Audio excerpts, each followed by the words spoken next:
to everybody. My name is Dave Rath, and I'm the Sports Information Director at Augustana, and I'm talking to my old friend Cecil Youngblood, who is currently Dean of Students and Chief Diversity Officer at Beloit College.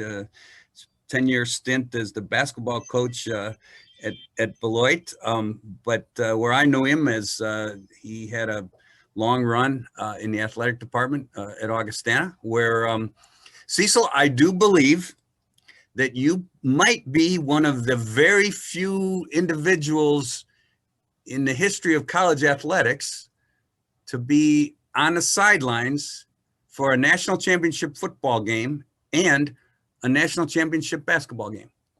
And you were involved in 5 Stag Bowls with Bob Reed and Augustana Vikings. And then, of course, that great run in 1993 with our good friend Steve Yount.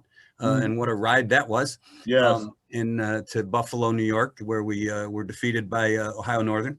And we're going to touch on that eventually, but let's start at the beginning and let's start at you were a young kid coming out of Joliet, Illinois, and you came to Augustana, and what was it was 1972. There was a lot of things going on in 1972. Yeah. And I mean, I know there's a lot going on today, but there was a lot of racial unrest. There was a lot of upheaval because of the Vietnam War. Here you are, an 18-year-old African-American out of Joliet coming onto a, Swedish Lutheran Liberal Arts College on the banks of the Mississippi. What were the expectations on campus as an athlete? The mood? What were things like? It's interesting because I think for a lot of us, just in general, when we got to Augustana College, and again, I think it speaks to the school, the coaches for sure. I'll talk about Ben Newcomb in particular, because that was my first encounter when I first came on campus, was playing football. And Augustana felt like a refuge for some of us. A lot of us came, I'm talking about Black male students in particular, Black students came from, we had the Willie, the guys that came from Springfield. Yep. Willie Van, Bob Martin, that group. Yeah. And DeWitt. Yeah. We had guys that came from inside Chicago. Can't think of the running back's name. Peoria. Tony Cornelius. Yeah. Me from Joliet. And it really felt like that group being there. And when I got there, it was a pretty solid group of Black males on the football team. And it just felt to me like for all of us, it was a refuge away from those things that we had experienced during our time in high school. Sure. When we were on the ground with that. And it was an opportunity for us to not necessarily get away from it, but be thinking about some other things, be thinking about what's going to happen in the future. And there was a lot of solace in that. There was a lot of camaraderie around us being there on that campus together. Sure. Ben has said this many times, and it just occurred to me what he has meant by that. And unknowingly, again, like you said, I was an obble-headed freshman kid coming in, stepping in, and came in late. And I remember walking in the locker room, and Tony Cornelius and Bob and Willie walked up to me because they'd been in practice a couple of days, and they said, "Oh, so you're the hot shot we've been waiting for." And I was like, "Okay, hot shot? What are you talking about?" And that was kind of how like Terry Drenowitz met me. Yeah. Marwadell kind of, met me, kind of the same idea. So you're the hot shot we've been working about.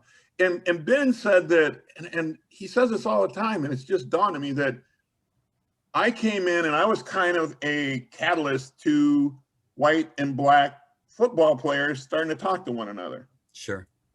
Now, I never thought of myself that way. I was just, coming in trying to do what I could do. Yeah. And be the person I was by who I was raised. But he said that's when people started to engage with one another in a way that they hadn't before. Yeah. And, one time I was sitting, this is, I don't know if I've ever told you this story. but it sort of falls along in the line, and it's with a different coach you had, and that was Jim Borcherding. We were at he was in the stands one time at a varsity alumni game, and you were playing, and you had a team that had lesser talent than the other team, and Borch said over to me, he said, Cecil might just not let his team lose. and I thought that was about as good a compliment as an athlete could get from a coach and a guy that knew you well. Yeah. And I think that sort of spoke to your the skills that you had as an athlete, which was leadership, ability, hard work. Maybe sometimes those overset your physical skill set. And that your locker room contribution and your on the field presence was so respected. How hard was it as a two-sport athlete in those days? I mean, you were a football player, you were an end, and then you went out onto the basketball court, and that group that you were with, we still talk about that, the Lang-Hamming group in 1973 when you were a freshman. But you played in 2 Final Fours. You were on conference championship team. You were two-time two-sport all conference, two-sport captain too, which is really unusual. So talk about your two-sport. How did you do that? Again, Dave, and I don't mean to overstate this. I did it because I was able to do it because of the people that were at Augustana, the talent that was at Augustana. Again, it was like my freshman year, it was like a continual thing. I remember walking into the locker room after football, kind of nervous about how am I going to do this. If you remember, Bruce Ader was doing both. Yeah. And I was playing behind Bruce in football. And he was telling me, hey, transition is going to be a little hard, but there's some great guys that we're going to be playing, and that's the term he used, we're going to be playing basketball with. First day in the locker room, getting my ankles taped. Mark Brooks walks up to me and he goes, "So you're Cecil Youngblood?" And I was like, yeah. And you're Mark Brooks? He goes, yeah. And just want you to know, glad you're here. I'm going to wear your ass out. And he did.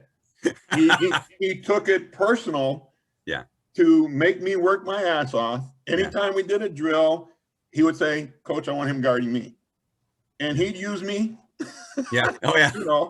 Like a wet. You weren't alone, though. You weren't alone. Brooksy did that to a lot of people. Yeah, but again, those guys, John Hamming, or John Lang, all those guys were they just welcomed me into playing and kind of made me want to be better as a basketball player. And I tell you, was it easy? No, because your transition from football to basketball, different muscles, different timing, even your strength. I used to be like a bowling ball in a bowling alley out there because I was used to playing football. Running and bumping into anybody didn't mean anything to me. But I got the feeling Borch kind of liked it because it made people get a little tougher. But again, he didn't say much about it. The players complained about it, but it meant extra time in the gym, extra time at night after practice. Even during football season, I learned to get in extra on the weekends and get some shots up or just run or those kind of things. And so it was more of a physical thing than mental because, again, the people that you were with that respected who you were and what you were trying to do tried to help you along the way. So I was pretty blessed to have a situation like that. I've always said my career's long and 3 people in my career who meant a lot. I learned from Jim Borcherding and Bob Reed and Paul Olson. But the one thing that I always thought about with Jim Borcherding, and I think you and I both can agree on this, is, I've always said I never heard him use a singular pronoun. He never said I or me or mine. It was always we, and it was us, and it was ours. And I remember when I was a young SID, and he was still, I worked for him for 3 years. We would go to get on the bus, and the first thing he did was basically he would hand a T-shirt or a hat to the bus driver, and you're on our team now. I mean, everybody who was associated with you, you were in it. You were with us, and I think that kind of is what you're talking about there with Lang and Hamming and Brooksy and you know, Drew Boster and Charlie Menzer and that group that you went in. And what was it like? You know, it was almost mythical. You're as an Augustana basketball player in the 70s with that group, it was almost mythical around campus and around town, wasn't it? Yes. Oh gosh, definitely. I mean, we were all freshmen that were riding the bench, and we felt like we were on a cloud. Yeah. You know, to be able to practice against and play against the team that eventually ended up on the cover of Sports Illustrated, and just the way they carried themselves, though, you know, they didn't carry themselves like they were all that. They just played basketball. And so, and everybody talking about it from the time I hit campus my freshman year, we're going back to Kansas City. Kansas City, here we come. I'm like, what's going on here? You know?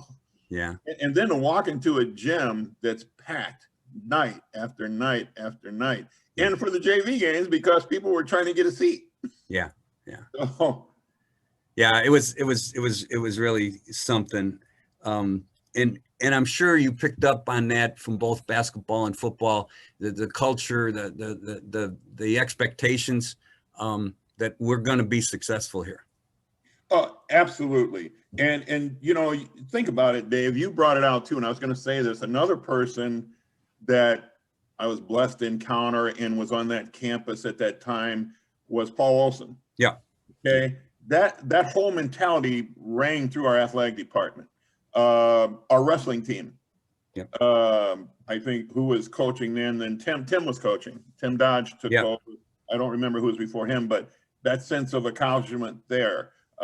Paul was amazing in his attitude and everything. So there was an expectation in everything we did that we were going to be good and that we were going to compete and that we were going to be at the top. And so, but it was a good feeling of that expectation. It wasn't a pressure for that to happen. It was just, this is what we do. When you came back as a coach, now we're going to talk about you know, you work as an athlete. You were under Ben Newcomb and you were under Jim Borcherding, and then you come back as a coach and you coach for Bob Reed, and then eventually for Steve Yount. There's two pretty good guys to learn from. Different, very different. Success similar, but talk about Bob Reed, and of course this is where we maybe need to put a timer on, because you and I, that's a favorite subject of both of ours. But what did you learn from Bob Reed? I can tell you in a second that I learned simplicity and that belief in what you're doing, and do it, and then when you think you got it, do it again, and eventually you're going to get it right. Yeah. I think, Dave, you said it, and I summarize it with what he's always said: repetition, execution, and concentration. And also his one rule that he's had that I quote it with my teams is, I have just basically two rules: obey the law and act like a gentleman. Yeah. He said, if you do those things, everything else will take care of itself. Like you said, simplicity was Bob Reed. I mean, he didn't overstate it. I remember when he got a Timmy Award, and he was out in front. He was telling us about talking to in Oklahoma at that time. Barry Switzer was coach and everything, and they were, Bob, what is it? What are you doing? And good old Bob said, well, all I know is what we do. I don't know what anybody else does. I don't worry about what anybody else does. All I can tell you is what we do. And they're like, huh? I mean, they're expecting some. And it's like, that doesn't surprise me one bit, that he would do that. The other thing, Dave, that I was thinking about even before you call was talk about simplicity. It was simple, but yet it was the smallest detail of things. Yeah. And I'll give you an example. We always had, when we were inside the 5 going in the score, there was always a guy on the field whose only responsibility was to look for the fumble. Artie Columba scored 3 touchdowns one year doing that. Yes. That. I remember when Bob said that, I go, we're missing, we don't have a blocker on the outside or whatever. And that guy is just supposed to lurk around and wait for the ball to pop out so we don't lose the ball or we get a touchdown. Yeah. And like you said, that was so important on some of our runs. Yeah. That touchdown, because we recovered a fumble in the end zone, made a difference. Yeah. Such a minor detail to something that he thought about doing. Yeah, I think my first year, I don't know if it was just Art, but I think it was Art or maybe Mark Jessup. But I think we scored 3 touchdowns where the ball went loose in the end zone and our end scored. And of course, typical Bob, well, that's his job. Yeah, right. There's nothing, he didn't jump on it. He was looking for it. It was, I remember Mark Jessup did, because I think it was the only touchdown he ever got. And it was such attention to that kind of, that kind of detail is why, we were able, I remember, we've told this story before, and like I said, we got to be careful about this, but it was me and Donnie Davis and Chuck McLeod and the coach from Molina came on with Paul Unruh. Paul Unruh. So me, Donnie, and Chuck had been coaching through the first couple of championships, and we brought Paul Unruh on, I think, around that next year, third year, something like that. And we had gone through camp, if you will, as we usually do, running them hard, practicing them hard, 2-a-days, that kind of thing. And we were all done, and we're all kind of sitting back, getting ready for class. And Paul goes, "So, what do we do now? What are things like now?" And me and Donnie and Chuck looked at each other and go, "Well, what do you mean? So what's the routine for practice now? We start in the afternoon. What's the routine for practice look like?" And we kind of looked at each other and went, "The same." And he's like, "What do you mean the same?" "The same. We don't change anything here. The only thing is, when we do the 40-second drill, 40 seconds could easily become 30 by the time we get to mid-season, but that's about it." Depends on who we're playing. Who we're playing and how we practice. If it's a tough team that week, they're going to make it no matter what they run. And if it's a team that we don't think is going to challenge us, they're not going to make it no matter how fast they run. So, that's exactly right. And that was part of the genius of the man, and part of the beauty of it. He was simple, but I think one thing he always wanted was, and we had great assistants and great part-time assistants, and part of it was because they were allowed to coach, and they didn't have to go to meetings, and they didn't have to do a lot of film breakdown, and practice started at 3:30. So if you were an assistant coach, you came at 3:15, and you walked in the locker room and you walked out on the field, and it wasn't like there was a script for practice. We did the same thing every day, and at 5:15 the practice was over, and by 5:30 you were in your car going home. And so as an assistant, as a part-time assistant, I think it was very enjoyable. Oh yeah, I mean, there was no pressure for you other than to do what he expected you to do, and it didn't change, and like you said, from the very moment I started working with Bob, he had respect for the people he hired. He never tried to micromanage. This is what we do, just get them ready to do it. And I'm not going to tell you how you do that. Although there was no, because I knew that as a young SID. I mean, it was, people asked me about that. Was he hard to work for? And I no, he wasn't hard to work for. But there was no template, so you had to figure it out yourself.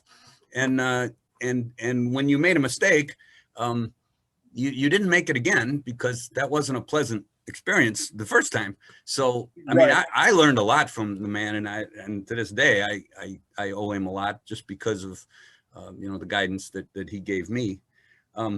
So then let's move on to our good friend Mr. Yount, who was a different approach, of course, but I always used to joke, because he was we were in school together, and we had a sign when he was a senior. We held up a sign starting at the beginning of the season, 100-point club. That would be 100 points in his career. And he was 8 points away when the season started. And I think we still held that sign up after Christmas because he hadn't scored. And I always joked about that with him, because he was a guy that really wasn't a very good offensive player. And yet one of his assistant coaches down at Lincoln College, Bob Morris, said, 5-on-5 in a phone booth, and he could get somebody with a wide open 3. He was an unbelievable offensive genius. And explain about that, that run we had in 1993, that was magical. And of course, you and I, in those days, we were van partners. Yep. So we drove in the same van, you and I, and that was a fun ride. Yeah, it was. Steve was a very, that was fun. You know, he and I both came from Borch though, and we didn't talk about him much, but you know, and that's what made it good. And I give credit to the AD at the time, John Farwell. Don Farwell, when I came in inquiring about the job, and he said, "I tell you what, how would you like to be a top assistant?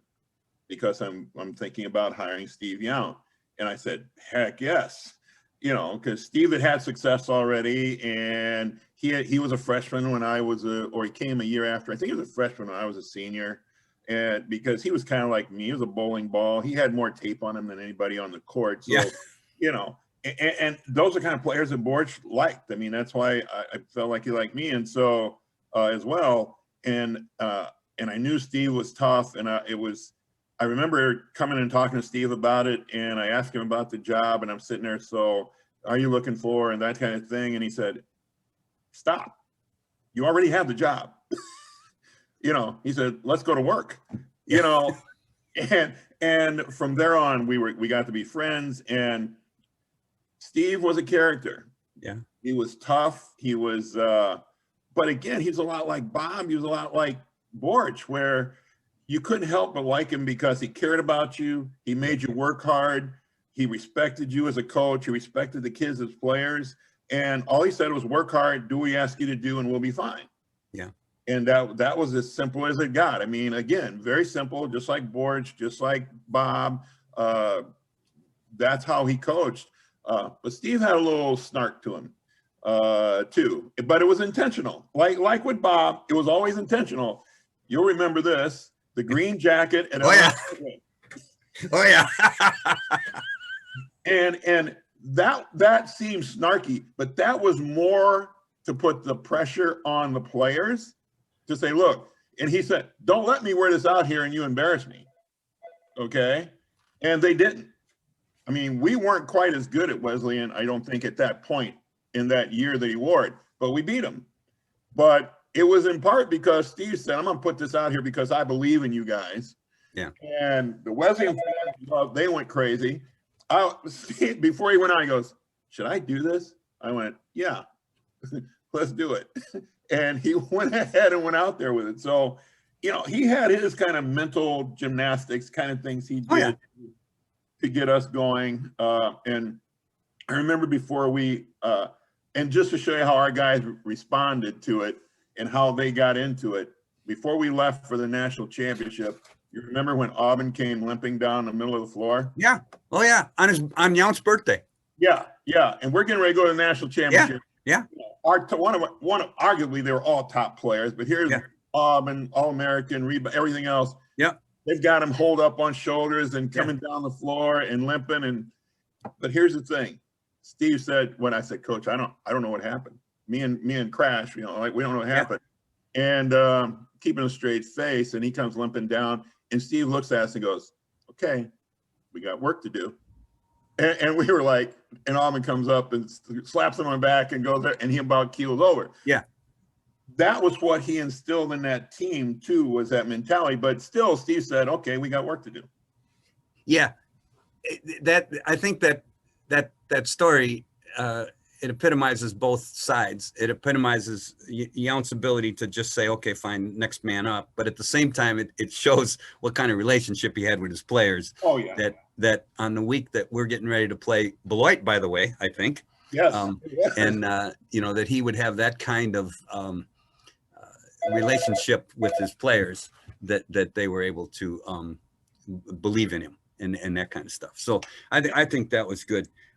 Let's talk a little bit. Like I said, we could keep going, and I don't know, that'd probably bore people, but what about your position since you left Augustana? Now you're at Beloit, and you're the dean of students, you're the chief diversity officer.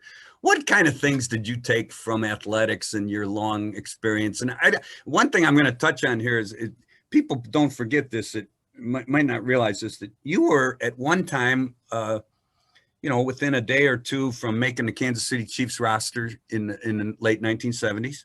Mm-hmm. And you wrote a book about that experience, and it was highly regarded and highly received. And then the other thing is, I don't think people understand what a tremendous rugby player you were.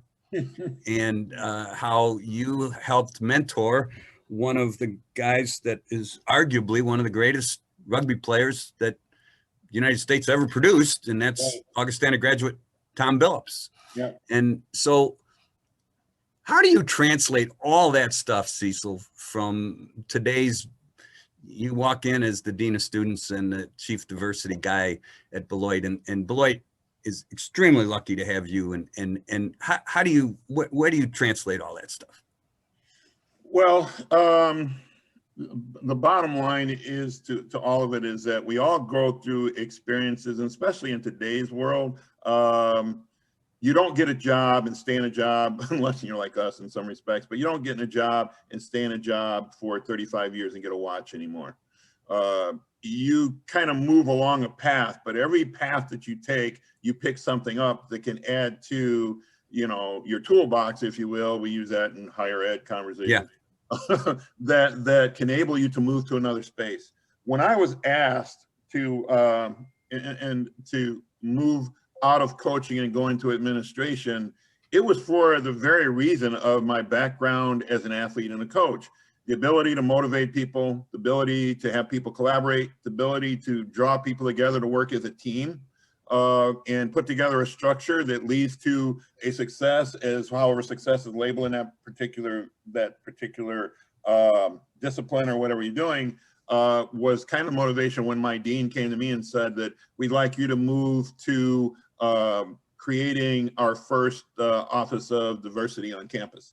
Sure. They had talked about it before, like many institutions did back in the 90s, but we're really not committed to doing it. And Beloit, through association with students, my own association with some students around this topic, as a matter of fact, around diversity and inclusion on campuses, the dean felt it was time for me to make a move, which it was. I was getting a little burned out from coaching, if you will, and trying to look at the next step, but also still wanting to stay around kids. And so Sure. My ability as, you know, as an athlete and as a coach were the same type of tools and the same type of skills that were required or are required in that position in a job. And I was fortunate enough to have an administrator that saw that in me and felt like it would be a good opportunity for me as well. And so I took everything that and I tell students this all the time when I talk, is that I owe where I'm at, the things I'm doing, to athletics, to the people we just talked about, to my experiences, to all those things have gone into me moving along the line that I have up to the positions that I'm in now. Yeah, well, nobody anybody who dealt with you, whether it be as a student or as a coach or as a friend or as a mentor, would be surprised by any of that. And I certainly appreciate the time that you took this morning. Like I said earlier, we could talk for another hour. I don't know that anybody else would be interested other than you or I. But anyway, thank you very much for your time, Cecil, and always good to see you, and just it's great to rehash some old times, and thank you very much. So, ladies and gentlemen, Cecil Youngblood, one of the great Hall of Famer from Augustana, and great two-sport athlete and coach, mentor, and friend to many. So thank you very much. Thank you, Dave. Looking forward to us being together again. You got it.